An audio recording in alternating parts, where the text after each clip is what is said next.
তো দেখো আরাত্রিকার কাছে ওর দিদি এসছে, এটা হচ্ছে রিম।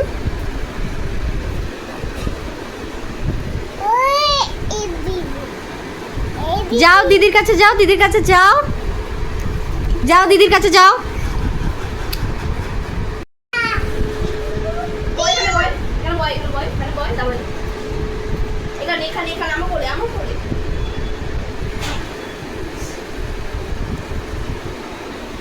তো আমার তো একমাত্র ননদ আসতে পারেনি, আর রাহুলও আসেনি, তাই রিমকে পাঠিয়েছে।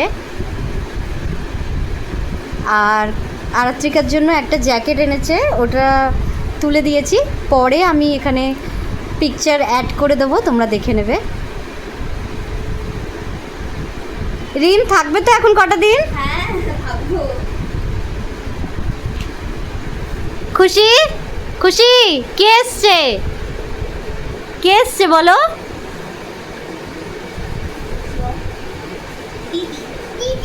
হ্যাঁ